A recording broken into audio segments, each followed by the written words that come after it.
All right, so I had not yet learned the measure of man's inhumanity to man, not to what limitless extent of wickedness he will go for the love of gain. That was a Solomon Northup quote. Can you talk to me about what you learned about man's willingness to gain anything, in terms of a selfish pursuit? It's so fascinating to me in the film that you have that Solomon ends up on these 3 different plantations. And there is one of them, which is the Ford plantation, which is ostensibly it has the feel that there's something more slightly genteel about it. Ford is a man who understands that there's something morally wrong with what is going on. He feels remorse at splitting Eliza from her children, even though he doesn't. He has a sense. He gives Solomon a gift of a violin. He has a sense of knowing that these people are people.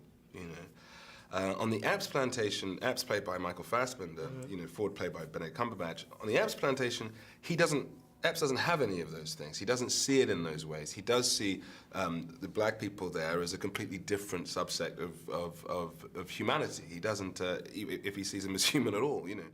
Epps, played by Michael Fassbender, not only saw his slaves as inhuman, he had this to say. Man does how he pleases with his property. Damn you! He has this a totally kind of warped sense of the difference and the distinction.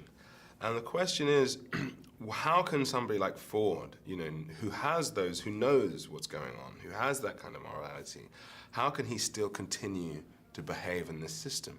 And the reason is, as he says, I have debts to be mindful of. Right. It is commerce, it is industry. He has a timber industry. Epps has the cotton, and Judge Turner, who's the other guy, who's the other plantation owner, has sugarcane. So it's all about the money of it mixed with the morality of it. So you mentioned money and industry. The idea that you could be stolen as a free man and sold into slavery and considered someone else's property and vulnerable to that station for the rest of your life.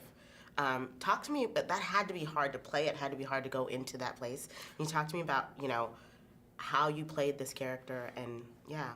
Well, I felt that it was just an extraordinary, responsibility, enough that it gave me pause initially, before sort of diving into this project, because it was to try and tell the story of Solomon Northup was a huge responsibility to him, to his descendants, and also to the people who, and to tell a story about slavery, is to tell a story about the millions of people who experience this, especially since Solomon Northup's book comes from within the experience. It's a voice from deep within the slave experience, kind of calling out. Yeah.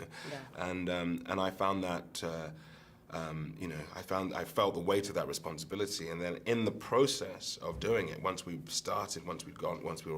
in, I felt the real privilege of that position and of being able to bring out this the story of this extraordinary man in this extraordinary time, surrounded by all these other people who have these incredible stories to tell, and a story of love and of strength and of courage and of bravery and of real deep resolve and a real strength of the human spirit and an unbreakable human soul.